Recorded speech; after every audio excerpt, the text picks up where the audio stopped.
नमस्कार दोस्तों, मैं डॉक्टर ईशान आप सभी का स्वागत करता हूं बिंग डॉक्टर के ऑफिशियल यूट्यूब चैनल पे। दोस्तों, वेटनरी की अगर मैं टॉप मोस्ट इंस्टीट्यूट की बात करूं तो आप सभी ने आईवीआरए के बारे में जरूर सुना होगा। इंडियन वेटनरी रिसर्च इंस्टीट्यूट, जो कि इज्जत नगर बरेली में सिचुएटेड है। ठीक है। तो आईवीआरए के बारे में मैं को बताने की जरूरत नहीं है। आप में से मोस्ट ऑफ द स्टूडेंट जानते होंगे कि एक one of the top most institute है वेटनरी की। अगर मैं बात करूं, अगर आप वेटनरी में एडमिशन लेना चाहते हैं तो आईवीआरए का प्लान जरूर से आप लोग कर रहे होंगे। ऐसे में दोस्तों, आप सभी के लिए गुड न्यूज है कि आईवीआरए ने अपनी काउंसलिंग का प्रोसेस स्टार्ट कर दिया है। एप्लीकेशन फॉर्म स्टार्ट है। काउंसलिंग के बारे में कंप्लीट इन्फॉर्मेशन इस वीडियो में मैं आपको देने वाला हूँ। आईवीआरए की काउंसलिंग की क्या क्या डेट्स है, डेट्स के बारे में बात करेंगे अपन, है ना। डेट्स के अलावा एलिजिबिलिटी यानी कौन कौन इसमें एडमिशन ले सकता है उसके बारे में बात करेंगे। नंबर ऑफ सीट्स कितनी है इस बार काउंसलिंग में, है ना। और काउंसलिंग का प्रोसेस क्या है आईवीआरए का, क्योंकि वो थोड़ा सा डिफरेंट रहता है, इसके बारे में कंप्लीट में बताऊंगा आपको। हाउ टू अप्लाई यानी कैसे आप लोग इसमें अप्लाई कर सकते हैं, इस बार क्या प्रोसेस चेंज हुआ है, क्या आप लोगों को करना होगा ताकि आपका एप्लीकेशन फॉर्म एक्सेप्ट हो जाए।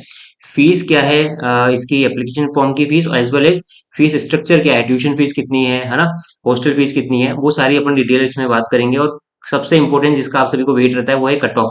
कट ऑफ क्या रहेगा सर इस बार, कितने रैंक तक हमारे को आईवीआरए मिल सकता है, कंप्लीट इस पर जानकारी देंगे। तो कंप्लीट इन्फॉर्मेशन एक ही वीडियो में आपको मिलने वाली है। तो वीडियो काफी इंफॉर्मेटिव है, इसको प्लीज जरूर से एंड तक जरूर से देखिएगा।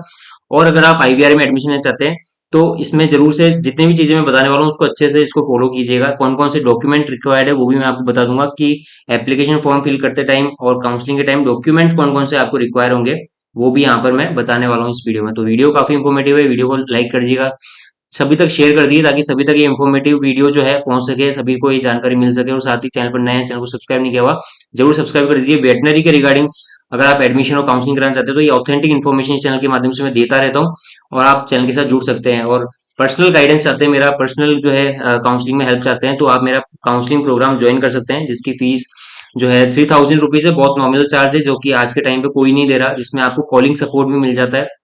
ये जो 3000 वाला प्लान है वो ऑल इंडिया कोटा काउंसलिंग के लिए है। आईवीआरआई की काउंसलिंग भी कराना चाहते हो तो ये आपके लिए 3000 रुपीज में आपके प्लान में लेकर के आया हूँ। एज वेल एज अगर आप ऑल इंडिया कोटा के साथ स्टेट कोटा भी काउंसलिंग करवाना चाहते हैं तो ये 5000 रुपीज वाला प्लान आप सब परचेज कर सकते हैं। इसमें आपको कंप्लीट गाइडेंस मिलेगा, यानी टिल लास्ट राउंड आपको कॉलिंग सपोर्ट तो मिलेगा ही मिलेगा। इसके अलावा जितने भी कॉलेज चॉइस फिलिंग है, फॉर्म फिलिंग है, सभी की जो है हम लोग सुविधा देते हैं। तो आप लोग जो है बिना देर किए काउंसलिंग में एनरोल करा सकते हैं। काउंसलिंग में एनरोल कराने के लिए व्हाट्सएप नंबर आपको स्क्रीन पर दिखाई दे रहे हैं, उस व्हाट्सएप नंबर मुझे व्हाट्सएप कर दीजिए, पेड काउंसलिंग वेटनरी 2026। तो आप सभी को मैं आगे का प्रोसेस समझा दूंगा कैसे आपको एनरोल कराना होगा। ठीक है। तो बिना देर के लिमिटेड स्लॉट्स हैं, अभी काफी सारे स्टूडेंट एनरोल कर चुके हैं। आप लोग अगर वीसीए काउंसलिंग के लिए अपने जो है आईवीआरआई काउंसलिंग के लिए या फिर स्टेट कोटा काउंसलिंग के लिए आप काउंसलिंग कराना चाहते हैं तो आप काउंसलिंग ले सकते हैं। सभी कोर्सेज के लिए अवेलेबल है, वेटनरी नहीं, इसमें आयुष काउंसलिंग, एमबीबीएस, बीडीएस सभी के लिए हमारे पास काउंसलिंग सुविधा उपलब्ध है। आप लोग पेड काउंसलिंग सर्विस ले सकते हैं। ठीक है। चलिए अब बिना देर के बढ़ते हैं वीडियो की तरफ। सबसे पहले जान लेते हैं दोस्तों डेट्स क्या क्या है। एप्लीकेशन फॉर्म का प्रोसेस है दोस्तों वो स्टार्ट हो चुका है आईवीआरआई का। ठीक है। मैं थोड़ा सा लेट हो गया, कुछ कारण से मैं बना नहीं पाया था, आपको अपडेट नहीं कर पाया, लेकिन 14 से लेकर के 31 अगस्त तक आप लोग अप्लाई कर सकते हैं। काफी टाइम है अभी, है ना। आज 16 हो गई है, 14 से लेकर के 31 अगस्त तक आप लोग अप्लाई कर सकते हैं। 14 से इसका प्रोसेस स्टार्ट हो चुका है ना। इसके अलावा जो रैंक लिस्ट है रजिस्टर्ड कैंडिडेट की और फर्स्ट राउंड काउंसलिंग के लिए जिनको बुलाया जाएगा उसकी लिस्ट जो है 10 सितंबर को रिलीज कर दी जाएगी। यानी कि जो फर्स्ट राउंड होगा उसके लिए जो कॉल लेटर है स्टूडेंट्स को वो 10 सितंबर को दिया जाएगा। जो लिस्ट आएगी एक जिनको फर्स्ट राउंड के लिए बुलाया जाएगा, कुछ सीट्स होती है उससे जो है 2 to 3 टाइम्स स्टूडेंट को बुलाया जाता है और उनको जो है एक डेट दी जाती है, वहां पर उनको रिपोर्टिंग करके वहां पर काउंसलिंग होता है प्रोसेस। ठीक है। Date of first counselling for regular admission का जो डेट है वो 22 सितंबर रखी गई है। इसके अलावा सेकेंड राउंड की जो लिस्ट है वो आएगी 23 सितंबर को। इसके सेकेंड राउंड की एडमिशन की जो काउंसलिंग है वो 5 अक्टूबर को होगी। इसके बाद जो है अगर कोई मॉपअप राउंड स्पेशल राउंड होता है, अगर कोई वैकेंट सीट रहती है तो 6 अक्टूबर को कंडक्ट किया जाएगा। काउंसलिंग का जो डेट है वो 5 अक्टूबर रहेगी। ठीक है। इसके अलावा counselling for the payment seat and NRI seat जो है वो 16 अक्टूबर को कंडक्ट की जाएगी और date of registration of first year 5 अक्टूबर से आपकी क्लासेस स्टार्ट हो जाएगी, रजिस्ट्रेशन स्टार्ट हो जाएंगे फर्स्ट ईयर के लिए। ठीक है। तो बैच जो है आपका जो काउंसलिंग का जो सेशन वो सॉरी एडमिशन का जो सेशन है वो 5 अक्टूबर से स्टार्ट हो जाएगा। तो ये कंप्लीट डेट्स हैं, इसको जो है ध्यान में रखिए। अगर आप आईवीआरआई में अप्लाई करना चाहते हैं, एडमिशन लेना चाहते हैं तो 14 अगस्त से एप्लीकेशन का प्रोसेस स्टार्ट है। 31 अगस्त तक आप लोग अप्लाई कर सकते हैं, लेकिन जल्दी कीजिएगा क्योंकि इसमें थोड़ा सा जो इस बार चेंज किया है एप्लीकेशन पोर्टल में, मैं आपको आगे बताऊंगा वीडियो में। ठीक है। अब बात करते हैं एलिजिबिलिटी की। तो एलिजिबिलिटी मैं आपको समझा देता हूँ कौन कौन इसमें एलिजिबल है, ठीक है। मैंने जो इन्फॉर्मेशन बुकलेट है मैं अपने टेलीग्राम चैनल पर भी शेयर कर दूंगा, आप लोग इसको अच्छे से देख गो थ्रू हो जाइएगा, क्योंकि इसमें सारी चीजें दे रखी होती है, ठीक है। एलिजिबिलिटी की बात कर लेते हैं। तो जो लोग भी देखो आईवीआरआई में क्या है ना, दो तरह की सीटें हैं, एक्चुअली तीन तरह की सीटें हैं।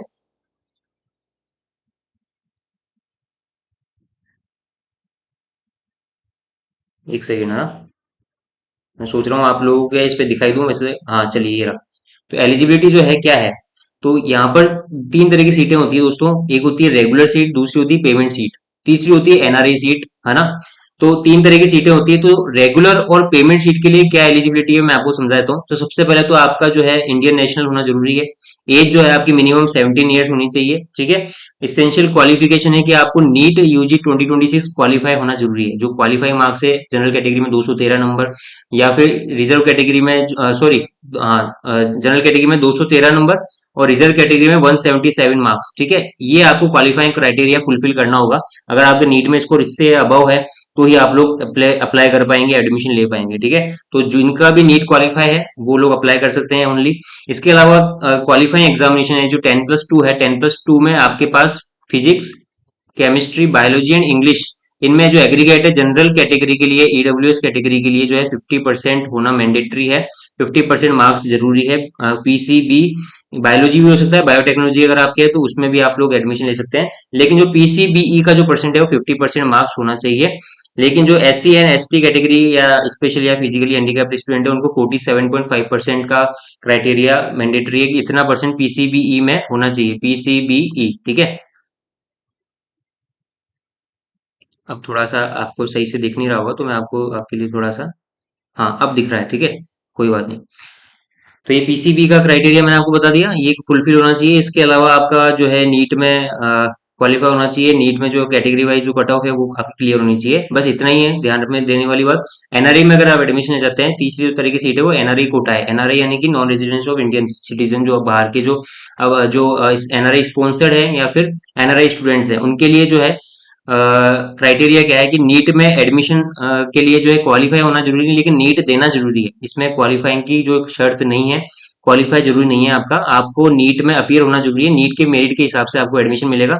बाकी जो शर्तें हैं 10+2 में आपके पास पीसीबीई का जो एग्रीगेट है 50% और S C and S T candidate के लिए 47.5% होना चाहिए। वो जो शर्तें हैं वो बिल्कुल सेम रहेगी, ठीक है। और बाकी ये जो एलिजिबिलिटी है वो एनआरआई का आपके पास डॉक्यूमेंटेशन वगैरह होना चाहिए, वो कंप्लीट, तभी आपको एडमिशन मिलेगा। ये सब कुछ यहाँ पे दे रखा है। एज लिमिट यहाँ पर भी 17 ईयर है मिनिमम, ठीक है। चलिए अब अपन नेक्स्ट बात कर लेते हैं। अपन ने डेट्स की बात कर ली, एलिजिबिलिटी की बात कर ली, नंबर ऑफ सीट्स अपन देख लेते हैं इस बार कितनी है काउंसलिंग में, नंबर ऑफ सीट्स। चलिए नंबर ऑफ सीट्स यहाँ पर दे रखी है। इस बार जो एडमिशन देखो आईवीआरए में टोटल 60 सीट्स है। इस बार 60 इनटेक कर दी गई है ना। इसमें 60 सीट्स का जो डिस्ट्रीब्यूशन है वो कैसे रहेगा, वीसीआई के थ्रू जो वीसीआई कोटा है 15% वाला, ठीक है। 15% जो ऑल इंडिया कोटा है उसमें 9 सीट्स है। बाकी जो इंस्टीट्यूशनल कोटा है, ठीक है, रेगुलर और ओपन जो सीट है उसके लिए 41 सीट रिजर्व रखी गई है। और जो पेमेंट सीट्स है वो टोटल 8 है, एनआरआई सीट 2 है, ठीक है। तो टोटल 60 सीट्स है यहाँ पर आईवीआरआई में, ठीक है। वीसीआई जो 15% 9 सीट्स है। रेगुलर सीट इस बार जो है 41 है। और जो पेमेंट सीट है, देखो रेगुलर सीट में इस बार नुकसान हुआ है ना। पिछली बार 43 थी, इस बार 41 है, क्योंकि दो सीट जो है इन्होंने वीसीआई में ट्रांसफर कर दी है, तो 41 सीट्स रह गई है रेगुलर सीट आईवीआरआई कोटे की, ठीक है।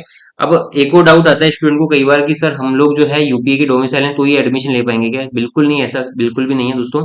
आप किसी भी स्टेट से बिलोंग करते हैं आप लोग आईवीआरआई में एडमिशन ले सकते हैं। ये क्या है कि एक सेंट्रल यूनिवर्सिटी है, डीम्ड यूनिवर्सिटी है ना। तो यहाँ पर आप एडमिशन ले सकते हैं, गवर्नमेंट ऑफ इंडिया की यूनिवर्सिटी है, तो यहाँ पर आप एडमिशन ले सकते हैं किसी भी स्टेट से। यहाँ पर डोमिसाइल का कोई भी क्राइटेरिया नहीं रखा गया है, ठीक है। बस नीट की शर्त है, नीट आपका क्वालिफाई होना जरूरी है। पेमेंट सीट टोटल 8 है, एनआरई सीट 2 है, ठीक है। इसके बाद में अपन बात कर लेते हैं अगला जो था अपना काउंसलिंग का प्रोसेस क्या रहता है। देखो काउंसलिंग का प्रोसेस मैं आपको समझा देता हूँ। अगर आप रेगुलर पेमेंट सीट लेना चाहते हैं, ठीक है, प्रोसीजर क्या है इसका। तो सबसे पहले तो आपको अप्लाई करना है 31 अगस्त लास्ट डेट है। अप्लाई करेंगे ऑनलाइन। ऑनलाइन अप्लाई करने के साथ ही आपको जो है जो फीस देनी होगी वो 2000 rupees general OBC and EWS की है, और 1000 रुपीज है SC ST and pH candidates के लिए, ठीक है।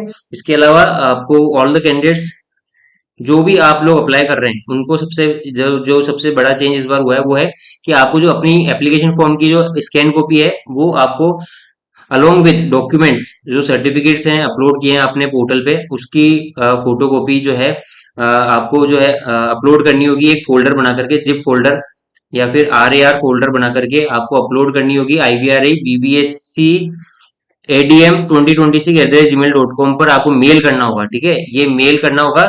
ये मेल आप उनके पास 31 अगस्त तक पहुंच जाना चाहिए, यानी 31 अगस्त जब आप अप्लाई कर दें, अप्लाई करने के तुरंत बाद जो है आप इनको मेल कर दीजिए अपना एप्लीकेशन फॉर्म अलोंग विथ जो स्कैन कॉपी है डॉक्यूमेंट्स की। ठीक है, स्कैन कॉपी डॉक्यूमेंट की एक फोल्डर बना करके, जिप फोल्डर आपको अपलोड करना है इनको, और मेल कर देना है IVRA की जो वेबसाइट, ये जो ईमेल एड्रेस है IVRA BBSC ADM 2026 इस पर इस मेल करने के बाद ही आपका एप्लीकेशन फॉर्म एक्सेप्ट किया जाएगा, ये आप ध्यान रखें। ठीक है, कौन कौन से डॉक्यूमेंट रिक्वायर्ड है उसकी बात कर लेते हैं लगे हाथ। ठीक है, तो जो ऑनलाइन रजिस्ट्रेशन आप करेंगे तो उसके टाइम पे आपको passport size colour photograph upload करनी होती है अपनी, जो आपने नीट UG में अप्लाई करते टाइम लगाई थी वही फोटो सेम होनी चाहिए। सिग्नेचर आपको अपलोड करना होगा, एडमिट कार्ड नीट का अपलोड करना होगा, रैंक कार्ड आपको अपलोड करना होगा, आधार कार्ड जो है आपका वो अपलोड करना होगा। कोई भी वोटर ID या फिर राशन कार्ड या पासपोर्ट, कोई भी आइडेंटिटी प्रूफ आपको देना होगा, इनमें से आधार कार्ड भी वैसे चल जाएगा। ठीक है, डेट ऑफ बर्थ सर्टिफिकेट आपका जो है 10th की मार्कशीट आपकी चल जाएगी। ठीक है, सेकेंडरी स्कूल एग्जामिनेशन वही सेम 10th की मार्कशीट है अलॉन्ग विद सर्टिफिकेट।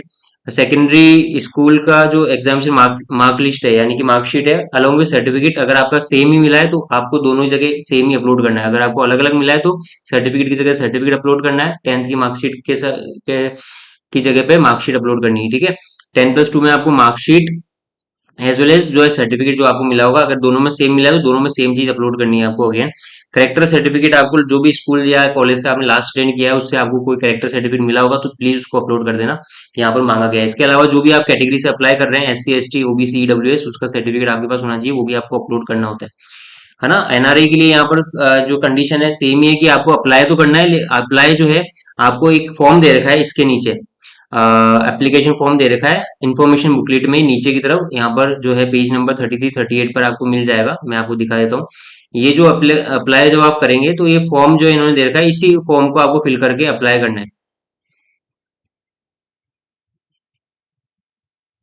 ये देख सकते हैं आप यहाँ पर कंप्लीट आपको IVR ये जो NRI OCI का फॉर्म है ये आपको फिल करके पूरा, मतलब पेन से फिल करके आपको उनको मेल करना है स्कैन करके अपने डॉक्यूमेंट्स वगैरह के साथ में। कंप्लीट ये जितना भी है पूरा फॉर्म है, ठीक है, 33 से लेकर के 38 पेज तक जितने भी आपको फॉर्म है ये सब फिल करके स्कैन करके अपलोड करना है उनको पोर्टल पे। ठीक है, मेल करना है, सॉरी मेल करना है, वो सेम मेल एड्रेस है, सेम मेल एड्रेस है IVRA BBSC ADM 2026 31 अगस्त तक आपका हो जाना चाहिए।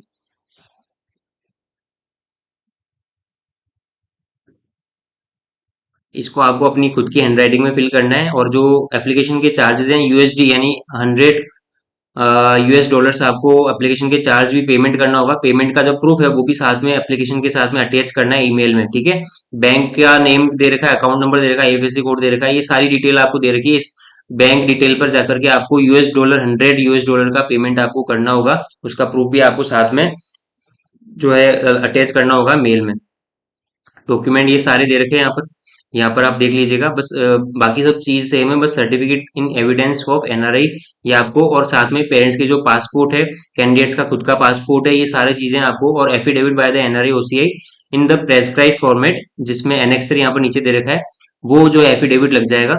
ठीक है, बाकी सारे डॉक्यूमेंट सेम ही है ऑलमोस्ट। ठीक है, तो ये 3-4 डॉक्यूमेंट है जो कि आपको अलग से बनाने होंगे NRI के केस में, अगर आप NRI कोटा आपके पास है, आप लोग लेना चाहते हैं तो। ठीक है, प्रोसीजर मैं आपको बता देता हूँ। तो प्रोसीजर ये है काउंसलिंग का कि आप अप्लाई कर देंगे, अप्लाई करने के बाद में जो मैंने आपको डेट बताई 10 सितंबर, उसको एक लिस्ट आएगी फर्स्ट राउंड की।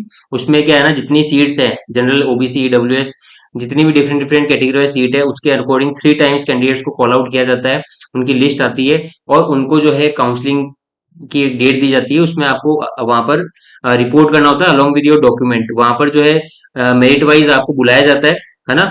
उसके बाद में आपको जो है according to your merit, NEET में जो मेरिट बनेगी आपकी, है ना, जितने भी कैंडिडेट्स ने अप्लाई किया होगा उस मेरिट के अकॉर्डिंग आपको कॉल आउट किया जाएगा। अगर आपकी रैंक पर सीट बची होगी तो आपको एडमिशन दे दिया जाएगा। मान लीजिए आप का नंबर थोड़ा लेट आया, सीट एग्जॉस्ट हो गई, पहले ही खत्म हो गई, तो आपको नहीं मिलेगी सीट, ठीक है। तो यहाँ पर ऐसा है कि काउंसलिंग जो है ऑफलाइन मोड में ही चलती है, ऑनलाइन जो है आपको रिपोर्टिंग नहीं करनी होती है, वहां पर मौके पे ही आपको जो एडमिशन लेना होता है। एडमिशन के साथ में आपको क्या क्या चीजें तैयार रखनी होती है, काउंसलिंग का वेन्यू आपको बताया तो आईवीआरए का कैंपस ही है, ठीक है, वहां पर ही काउंसलिंग होगी, ठीक है। और इसके अलावा कुछ जो चीजें हैं एक्स्ट्रा आपको कैरी करनी होती है। डॉक्यूमेंट जो आपको मैंने बताया वो तो है ही, साथ में आपको जो काउंसलिंग का जो रजिस्ट्रेशन कंफर्मेशन पेज है वो भी आपको साथ में ले जाना होता है। जब आप रिपोर्टिंग कर रहे हैं, काउंसलिंग में के लिए जा रहे हैं आईवीआरई, तो यहाँ पर आपको आईवीआरई काउंसलिंग का रजिस्ट्रेशन कंफर्मेशन पेज ले जाना होगा। Migration and transfer certificate from the school board last attended, TC जो है आपकी, या माइग्रेशन जो है आपका ले जाना होगा। जो भी स्कूल या यूनिवर्सिटी से या बोर्ड से आपने पास किया है उससे माइग्रेशन आपको मिला होगा, टीसी मिली होगी, वो ले जाना है। गैप सर्टिफिकेट का एफिडेविट आपको देना होगा, जो कि एनेक्सर 6 यहाँ पर दे रखा है इन्फॉर्मेशन बुकलेट में, उसका प्रिंट आउट निकलवा लेना, उसको फिल करके गैप सर्टिफिकेट एफिडेविट बनवाना है आपको, ठीक है। उसमें आपको जो है स्टाम्प पेपर पे आपको बनाना होता है। इसका फॉर्मेट आपको एनेक्सर 6 में दे रखा है। मेडिकल सर्टिफिकेट एनेक्सर 7 के अकॉर्डिंग आपको बनवाना है, एनेक्सर 7 इसी इन्फॉर्मेशन बुकलेट में मिल जाएगा। इन्फॉर्मेशन बुकलेट में सारी चीजें दे रखी है, जितने भी एनेक्सर्स हैं मैं आपको टेलीग्राम पे अपलोड कर दूंगा, आप इनकी वेबसाइट से भी डाउनलोड कर सकते हैं आसानी से। Affidavit for non participation in ragging, ये एनेक्सर भी आपको ले जाना होगा 8th और 9th। और इसके अलावा affidavit of surety bond for continuation of study as per the annexure 10, बिल्कुल यही चीज यहाँ पर आपको मेंशन करना चाहूंगा कि आईवीआरए में श्योरिटी बॉन्ड है, यानी बॉन्ड है यहाँ पे कि आप कोर्स को पूरा होने से पहले छोड़ेंगे नहीं, छोड़ेंगे तो आपको जो है कितना बॉन्ड अमाउंट पे करना होता है, यहाँ पर 50,000 रुपीज का जो है बॉन्ड है, ठीक है। आईवीआरए में 50,000 रुपीज का बॉन्ड है, जो कि आपको काउंसलिंग में जब आप रिपोर्ट करते हैं तो एनेक्सर 10 के अकॉर्डिंग आपको एफिडेविट बना करके बॉन्ड का ले जाना होगा स्टाम्प पर, है ना। तो ये भी चीज ध्यान रखनी है। तो ये सारे document along with your original document जितने भी मैंने आपको ऊपर बताए थे, जो एप्लीकेशन फॉर्म में अपलोड किए थे, उसके साथ में बना करके तो ही आप रिपोर्ट करें, क्योंकि वहां पर at the time of your admission आपको ये रिक्वायर्ड रहेंगे, आपसे मांगे जाएंगे, ठीक है। चलिए, तो आपको इसके अलावा आपको जो एनुअल फीस है, जो फर्स्ट ईयर की जो फीस है, वो भी उसी टाइम पे आपको जमा करानी होगी, सबमिट करनी होगी। तो फीस के लिए भी आप रेडी होकर के जाएं कि आप पेमेंट शीट लेना चाहते हैं, रेगुलर शीट लेना चाहते हैं, उसके अकॉर्डिंग आपको प्रिपेयर रहना है एनुअल फीस का, ठीक है। एनुअल फीस के रिगार्डिंग आपको अपने जो है कंप्लीट लेकर जाना होगा। वहाँ ऑनलाइन भी पेमेंट हो जाता है, और जो है आपको बता दिया जाएगा कि आपको जो है एक डिमांड ड्राफ्ट होता है, उसके फॉर्मेट में भी आपको जब आपका जो कॉल लेटर आएगा 10 सितंबर को, या जो भी काउंसलिंग के रिगार्डिंग जो लिस्ट आएगी उसमें दी रखी होती है डिटेल कि आपको डिमांड ड्राफ्ट बनवाना है या फिर ऑनलाइन पेमेंट करना है ना। तो उसके रिगार्डिंग जब भी अपडेट आएगा मैं आपको अपडेट कर दूंगा। आप stay tune to my channel, आप चैनल को सब्सक्राइब कर लीजिए। अब अपन अगली बात कर लेते हैं, मैंने काउंसलिंग का process, how to apply. Apply आपको ऑनलाइन ही करना होता है, इनका पोर्टल है आईवीआरआई का, ठीक है। IVRI.nic.in आप जब विजिट करते हैं तो यहाँ पर बीबीएससी एंड एज एडमिशन का ऑप्शन आपको मिल जाता है, जहाँ पर एडमिशन एप्लीकेशन पोर्टल 2026 आपको दिखाई देगा। आप न्यूली रजिस्टर करें तो रजिस्टर यहाँ पर क्लिक करना होगा। रजिस्टर पर क्लिक करते ही आपको कुछ बेसिक डिटेल भरनी होती है, और जो है इसको रजिस्ट्रेशन को बहुत आसानी से आप फिल कर सकते हैं। जो भी आपकी डिटेल्स हो आप भरते जाइए और आपका एप्लीकेशन फॉर्म फिल हो जाएगा, ठीक है। फीस की बात कर लेते हैं, क्या क्या फीस, कितनी फीस लगती है सेमेस्टर ईयर वाइज, मैं आपको बता देता हूँ, ठीक है। तो फीस डिटेल यहाँ पर आपको दे रखी है इन्फॉर्मेशन बुकलेट में। अगर आप रेगुलर सीट पे एडमिशन लेते हैं तो एडमिशन के टाइम पे आपको कितनी फीस लगेगी आपको बता देता हूँ, ठीक है। तो आप यहाँ देख सकते हैं, अगर आप फर्स्ट ईयर में एडमिशन लेते हैं, फर्स्ट ईयर में आपको 58,500 की टोटल फीस लगेगी। सेकंड ईयर में आपको 38,200 लगेंगी।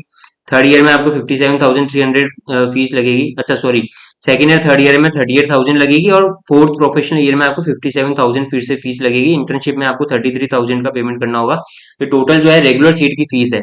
वहीं SC ST कैंडिडेट्स के लिए थोड़ा सा जो है इसमें फीस में वेवर है, इसमें जो 36,800 है फर्स्ट ईयर फर्स्ट प्रोफेशनल में, सेकंड एंड थर्ड में 16,500 है, और इसमें जो फोर्थ ईयर है इसमें 24,000, और इंटर्नशिप में 14,000 का जो पेमेंट आपको करना होता है। ये समझ, ये ईयर वाइज मैंने फीस आपको बता दी। इसके अलावा जो भी चार्जेस हैं हॉस्टल वगैरह, या फिर जो भी एल्यूमिनाई एसोसिएशन अवार्ड, ये जितने भी मिसलेनियस चार्जेस हैं, अदर चार्जेस हैं, वो भी आपको पेमेंट करना होता है, ये आपको अलग से देना होगा, ठीक है। पेमेंट सीट की बात करते हैं, अगर आप पेमेंट सीट पर एडमिशन लेते हैं तो कितनी फीस लगेगी। जितनी भी रेगुलर सीट की जो फीस मैंने बताई अलोंग विद 5 लाख रुपीज, ठीक है। यहाँ पर जो पेमेंट सीट की जो चार्ज है 5 लाख रुपीज है, जो कि आपको हर ईयर पे करना होता है। फर्स्ट ईयर में 5 लाख रुपीज देना होगा, second year and third year में भी, फोर्थ ईयर में 7.5 लाख आपको देना होगा। 10 लाख नहीं देना होगा, 7.5 लाख आप यहाँ पर आपको देना होगा। इंटर्नशिप में भी 5 लाख आपको देना होगा।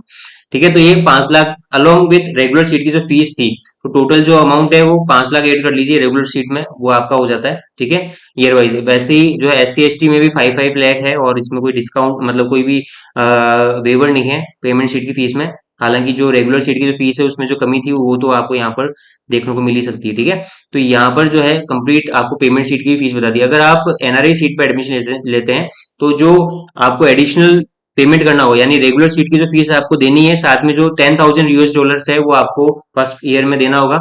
सेकंड या थर्ड में $8,000 की अलग से आपको फीस देनी होगी। ये आप कन्वर्ट कर लीजिए $10,000, यानी कि अप्रोक्सीमेटली अभी जो रेट चल रहा है 80 82 83 चल रहा होगा US डॉलर का, तो उस हिसाब से 8 लाख 8.5 लाख तक हो सकती है ये फीस, है ना, additional to regular fees. Regular seat की जो फीस थी 36,000 या जो भी फीस थी, है ना, वो आपको अलग से पे करनी होती है अलॉन्ग विथ $10,000। ठीक है, यहाँ पर आपको दे रखा है $8,000 सेकंड एंड थर्ड ईयर में Indian rupees, plus Indian rupees ₹26,200 अलग से पेमेंट करना होगा। फोर्थ प्रोफेशनल में आपको $12,000 अलॉन्ग विथ 39,300 इंडियन रुपीज आपको अलग से पे करना होगा। इंटर्नशिप में आपको $8,000 का payment along with 21,000 Indian rupees. ठीक है, हॉस्टल फीस वगैरह भी यहाँ पर आपको दे रखी, जो कि आप यहाँ पर चेकआउट कर सकते हैं पोज करके। तो ये आपको यहाँ पर दे भी रखा है कि काउंसलिंग के टाइम पे आपको जब सीट मिलती है तो आप इस पर जो है पेमेंट कर सकते हैं। अच्छा, इनका जो ऑनलाइन पोर्टल है, यहाँ पर आपको ऑनलाइन भी सबमिट करने का ऑप्शन मिलता है कि आपकी जो देखो, जो US डॉलर में पेमेंट होगा वो तो इस अकाउंट में होगा, और जो भी जो 53,000 या इंक्लूडिंग हॉस्टल फीस है, जो अदर चार्जेस हैं, वो आपको ऑनलाइन जो इनका पोर्टल है इस पर आपको ऑनलाइन पेमेंट करना होगा। ठीक है, चलिए अब अपन बात कर लेते हैं। नेक्स्ट है सबसे important cut off. Cut off क्या रहेगा वो मैं आपको बता देता हूँ।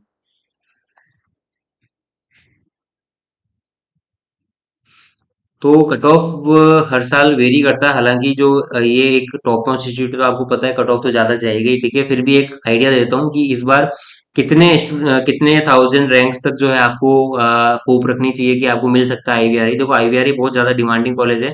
इसमें जो है आफ्टर MBBS जो आप देख लीजिए, आपकी जो MBBS की कट ऑफ है उससे जस्ट बाद जो है IVRA की कट ऑफ जाती है ना। तो मैं अगर IVRA की कट ऑफ की बात करूँ तो अनरिजर्व कैटेगरी बात कर लेता हूँ पहले। अनरिजर्व कैटेगरी में कितनी कट ऑफ जाएगी, तो अनरिजर्व कैटेगरी में अगर आपकी रैंक 33,000 से लेकर 35,000 है, तो आपको होप रखनी चाहिए कि आपको IVRA मिल सकता है। जी हाँ दोस्तों, आप सोचेंगे कि इतनी ज्यादा कट ऑफ ही रहती है IVRA की, बहुत लिमिटेड सीट्स हैं क्योंकि सीट्स भी बहुत कम है। स्टूडेंट जो है डिमांड भी ज्यादा है कि IVRA में एडमिशन सबसे पहले लेना चाहता है स्टूडेंट, इसलिए MBBS की कट ऑफ खत्म होती है, यहाँ IVRA की जो है शुरू हो जाती है, और 35,000 पे क्लोज हो जाता है IVRA का रेगुलर सीट। ठीक है, इसके अलावा बात कर लेते हैं EWS की एंड OBC की। अगर आप OBC और EWS से हैं तो आपको जो है 37,000 38,000 या कभी कभी किसी केस में जो है 40,000 भी गई है पिछले 2 3 साल में। तो 40,000 तक जो है आपको होप रखनी चाहिए। 37 38 40,000 लास्ट है EWS OBC में आपको सीट मिलने के। अगर बात कर लें SC कैटेगरी में जो है 1,70,000 तक आपको चांसेस है मिलने के। ST कैटेगरी में बात कर लेता हूँ। ST कैटेगरी में 2,10,000 से 2,15,000 तक जो है आपको कॉलेज मिलने के चांसेस हैं। SC कैटेगरी में भी जो है 1,80,000 तक भी आप हैं तो भी आपको चांसेस है मिल जाएगा। ठीक है, तो ये IVRA की कट ऑफ जो है काफी ज्यादा जाती है, आपने देखा होगा, है ना। तो अगर आपकी इस रेंज में है तो आप बिल्कुल से अप्लाई कर दीजिए। अगर आप लेना चाहते हैं तो बिल्कुल आपके चांसेस हैं कि आपको मिल जाएगा। अगर आपसे थोड़ा सा 5-10 हज़ार ऊपर नीचे भी तो भी आप अप्लाई कर दीजिए, हो सकता है कभी कट ऑफ जो है आपका किस्मत अच्छी हो और आपको मिल जाए कॉलेज। ठीक है, तो आप लोग जो भी इस रेंज में आते हैं तो उनको तो अप्लाई करना ही है, और जो नहीं आते जिनको लगता है कि मिल सकता है तो आप बिल्कुल से अप्लाई कीजिए, हो सकता है आपको कहीं ना कहीं किसी लास्ट राउंड में मिल जाए। ठीक है, तो कट ऑफ की भी बात कर ली, तो कंप्लीट वीडियो मैंने आपको इस वीडियो में कंप्लीट मैंने आपको इन्फॉर्मेशन दे दी है IVRA के बारे में। इसके अलावा कोई भी आपका डाउट है तो आप प्लीज मुझे कमेंट सेक्शन में पूछ सकते हैं। काउंसलिंग के रिगार्डिंग हेल्प चाहिए तो काउंसलिंग के लिए भी जो है नंबर आपको व्हाट्सएप दे रखे हैं, पेड काउंसलिंग सर्विस आप मेरा ले सकते हैं। बिल्कुल आपको जो है कंप्लीट मेरा गाइडेंस टिल लास्ट राउंड मिलता रहेगा, आप बिल्कुल ट्रस्ट कर सकते हैं। पिछले 7 साल से जो है आपकी यूट्यूब पर प्रेजेंस है, और पिछले 5 साल से मैं पेड काउंसलिंग सर्विस करा रहा हूँ हर साल स्टूडेंट्स को IVRA, और साथ ही जो टॉप इंस्टीट्यूट हैं वेटनरी के या फिर अदर जो गवर्नमेंट कॉलेज है उसमें भी एडमिशन दिलाया है। प्राइवेट कॉलेज के लिए भी आप अप्रोच कर सकते हैं। ठीक है, तो कंप्लीट जो है इंफॉर्मेशन आपको मैं देता हूँ टिल लास्ट राउंड, और कंप्लीट गाइडेंस आपको देता हूँ टिल लास्ट राउंड। दो प्लान है, 3000 5000 रुपीज, जो भी आपकी रिक्वायरमेंट है उस अकॉर्डिंग आप लोग परचेज कर सकते हैं। ये सारी फैसिलिटीज आपको मिल जाती है काउंसलिंग प्रोग्राम में। व्हाट्सएप नंबर दे रखे हैं नीचे स्क्रीन पर फ्लैश आउट हो रहे हैं, आप लोग जो है उस पर मुझे व्हाट्सएप मैसेज कीजिएगा, कॉल मत कीजिए, कॉल आपका रिसीव नहीं होगा। व्हाट्सएप कीजिए पेड काउंसलिंग फॉर वेटनरी 2026, मैं आपको रिप्लाई कर दूंगा। चलिए, thank you so much for join this video. मिलते हैं नेक्स्ट वीडियो में नए अपडेट के साथ में, तब तक के लिए जय हिंद, टेक केयर।